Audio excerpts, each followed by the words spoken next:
chemistry. Please feel free to keep asking in case you forgot anything here and there. We will write down those questions and throw them to the people concerned, and we shall give feedback. Now, we'll have chemistry before we can go to art and design. Allow me present a microphone to Vyaruhanga Bonaventure, who will present on behalf of Dorothy James, who is not around today. On behalf of him, he will present chemistry assessment guidelines at A level. Over to you, Bonaventure, for the presentation.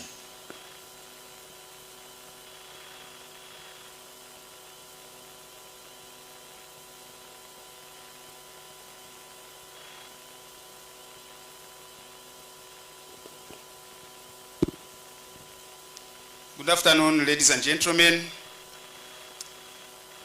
Vyaruhanga Bonaventure is my name, and that's my voice, but I will represent Mr. Dorothy James, who is away because of one reason or the other.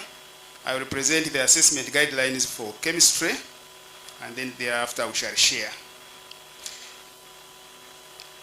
To begin with, we need to appreciate the mode of assessment of chemistry, and then what do we assess in chemistry. It is very important to understand that when we are assessing chemistry, we are trying to see how a learner understands chemical principles and can apply them in explaining, analyzing, solving problems using accurate, practical, mathematical, and scientific reasoning, which are supported by sound experimental knowledge and communication. So, ladies and gentlemen, when we are assessing chemistry, that's what we need to see overall, whether somebody is communicating ideas of chemistry in a scientific way. So when we have those things, either calculations, either equations, either whatever, we are communicating ideas in chemistry and communicating for the purpose of solving problems. That is what we assess in totality.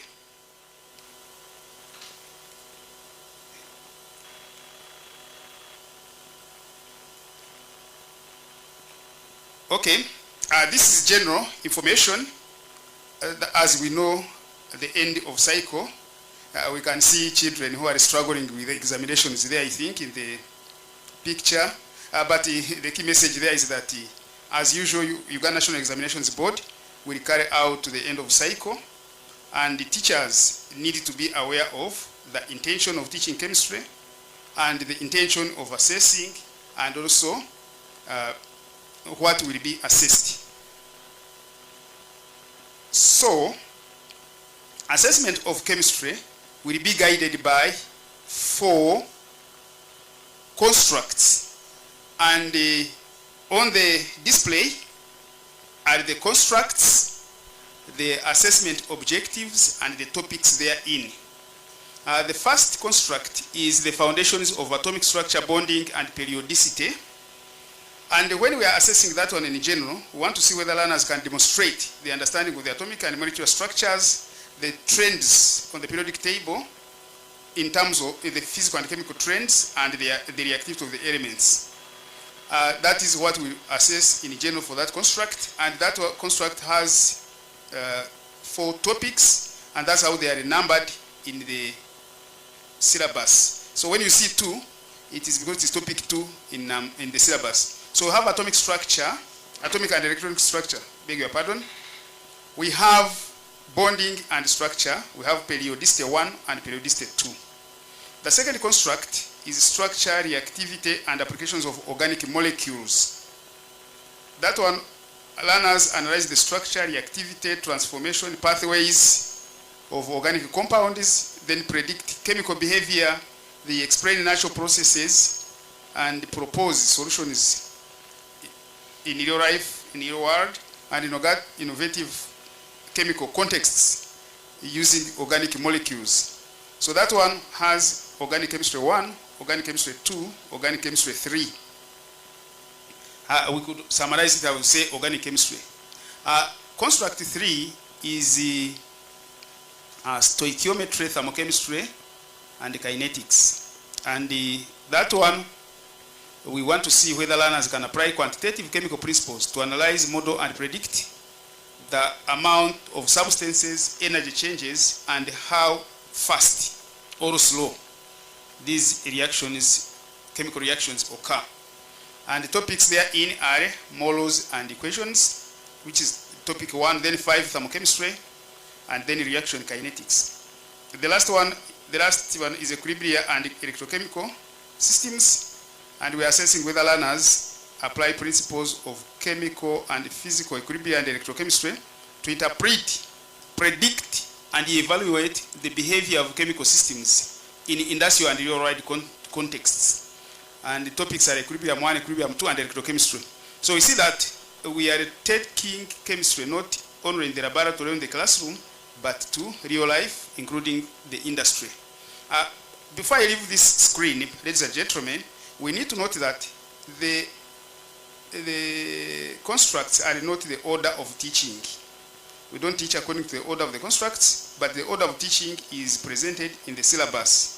So let us not reorganize the order of teaching according to the constructs, because the way the topics come in the syllabus is very important, depending on how one topic may support the other and the maturity of the learners. So we encourage, we actually caution you not to teach according to the constructs, but teach according to the syllabus arrangement. There will be 2 chemistry papers. We are moving from 3 chemistry papers to 2. We need to note that one carefully. The first paper, which will be theory, has 2 hours and 45 minutes. Comes from which constructs? It comes from assessment objective 3 and assessment objective 4. So it comes from construct 3 and construct 4.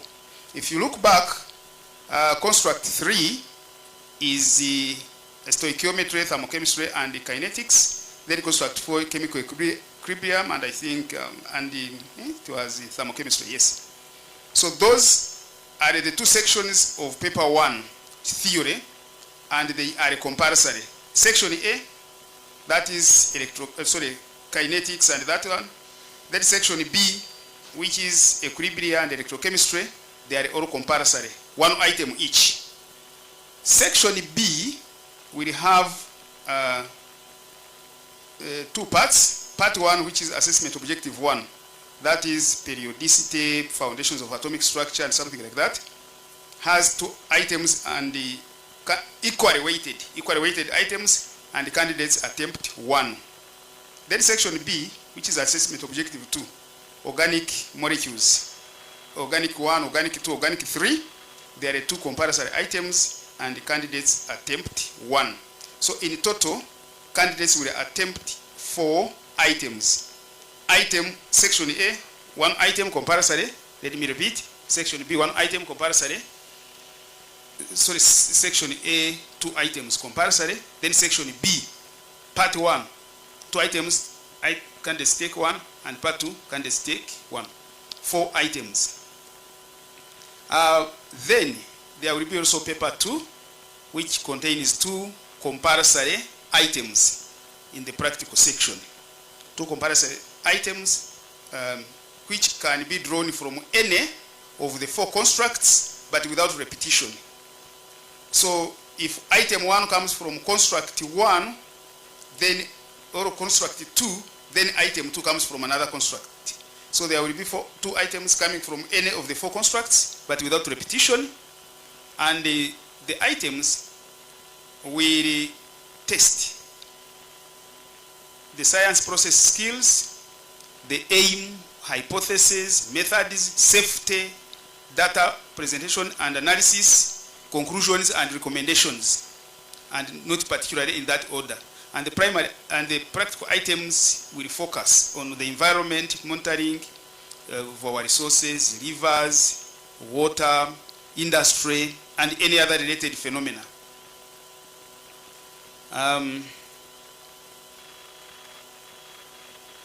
Then we shall present sample items. I have a sample item on the theory, and this is I think from construct 1. I see periodic trends. Yeah, this is from construct 1. And the learners are expected, I cannot read the whole of it. We shall supply these things and share them. And they are supposed to recommend improvements to the production process. Now, like the other members have done, then there's an item also, item 2, or from the practical section. Now, the scoring of these items, I have just a sample. I don't know whether it is clear to our viewers. I have bases. I have 5 bases. And if each basis is a maximum score of 4, then this item will have a maximum score of 20. But, ladies and gentlemen, not all the items will have 5 bases. Some of them may go beyond. And therefore, the maximum score of 20 for this item is not cast in stone for all the other items. However, the most important thing is that we are not providing responses. Rather, we are providing the rubric, how to judge learners' responses from the highest to the lowest. The person who scores in the first basis, interpretation of the scenario, for example, accurately explains the trend in atomic radius and ionization energy and connects it to the reactivity, scores highest.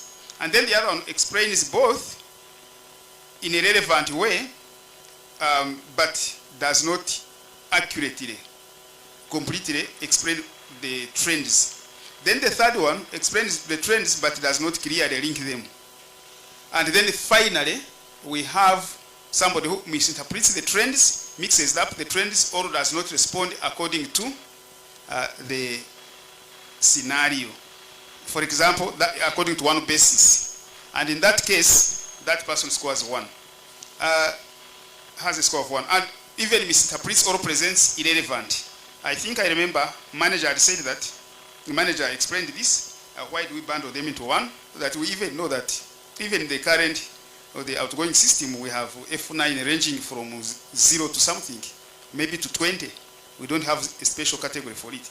So whether they misinterpret, whether they have something very minimum about the task, about saying that ionization energy is changing, that one is the very basic. And then the others are also indicated downwards for the different bases.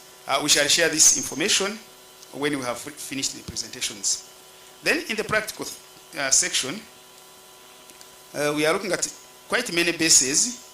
That's why we were saying that items don't score the same. For example, one item in the practical, I will see bases 1, 2, 3, 4, 5, 6, 7, 8, around 8 there. And even some of them have sub-bases.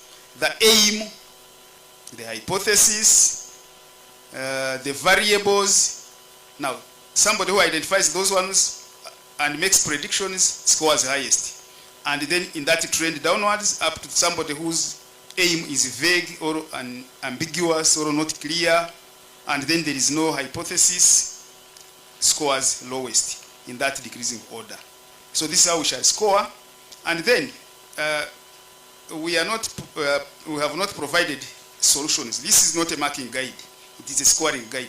Therefore, we have to judge learners' responses according to these levels.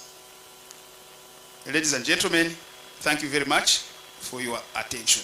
The Curriculum Tree magazine shares curriculum reforms, research insights, innovations, and implementation updates across the education sector. Just